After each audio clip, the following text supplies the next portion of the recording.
As with many others during the pandemic, not being able to access the gym was at times difficult in terms of maintaining my fitness. Thankfully, I do live in a neighborhood where I feel safe jogging outdoors. I also have internet access and found some YouTubers that I follow for workout routines, so my cardiovascular health didn't suffer too much.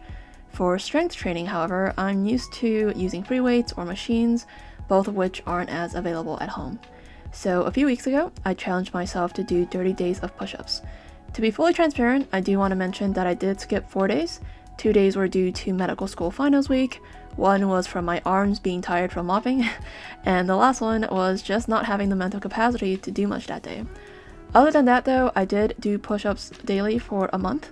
Additionally, I sped up the speed of the videos so that you don't have to sit through such a long compilation. I have seen various videos of such challenges online, and although I'm certain many of them have seen great results, I also wanted to publish a video that focuses less on my physical appearance and motivation, and more on strength and establishing fitness habits. Although motivation and having certain goals for how I want my body to look can be inspiring at times, I often find it difficult to maintain. Motivation is fickle, and if I relied on that, I wouldn't have done some of these push-ups because it was late at night, or I was tired, or any other myriad of excuses I could have used to avoid exercising. Similarly, if I had focused on my physical appearance, or the number on the scale, or even the number of push-ups I could do, I would have wanted to give up soon after starting. Weight fluctuates due to hydration levels, sodium intake, time since my last meal. Strength also fluctuates due to stress, quality and quantity of sleep, nutritional and caloric intake, etc. As you can see throughout this video, I did list the number of push-ups I did each day as a way of measuring my progress, but you can see a few plateaus and even declines in the number of daily push-ups. I didn't end on a strong note, but that's okay.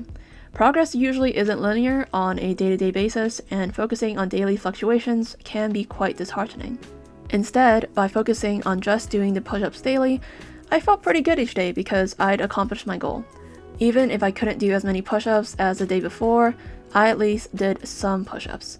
This is a topic I want to delve into more, but one of the most insidious quotes I've come across is give it your 100% or don't do it at all, or always give your 100%, something along those lines.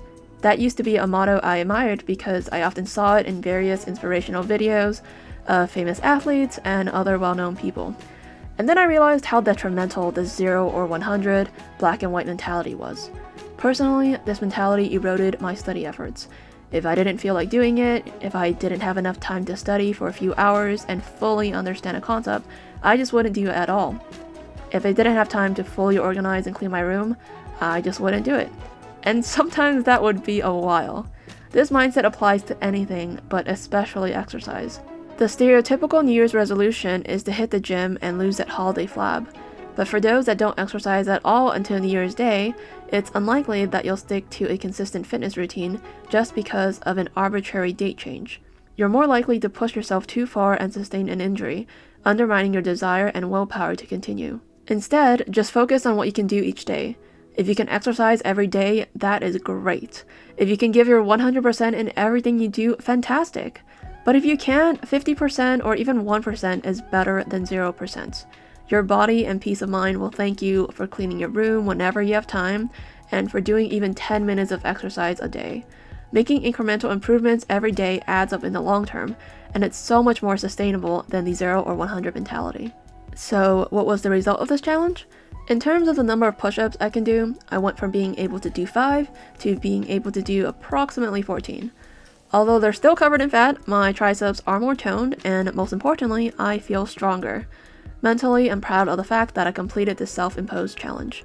Although I have no problem working out alone, having a gym buddy or other people to keep me accountable certainly doesn't hurt on those days where all I want to do is just lounge around and be a couch potato. Along those same lines, being isolated from friends during the pandemic has meant that I've been fairly alone. Sometimes that solitude really messes with my head. I'm very grateful for the internet and various other forms of communication that are available nowadays, but it's not quite the same. On the bright side, I've slowly started to learn to rely on myself more. I still have a way to go, but overall this challenge has granted me greater mental and physical strength and fortitude. If you decide to take on this challenge, I'd love to hear about it. I'd also love to hear about other fitness challenges if you have suggestions. Anyway, I hope that this video was able to help you in some way. I started this YouTube channel to talk about health. So far, I have mainly focused on pre-med and medical school videos, but I also want to include more overall health-related ones. Thanks for watching, and I'll see you another Sunday. Until then, I surely hope you take care of your health.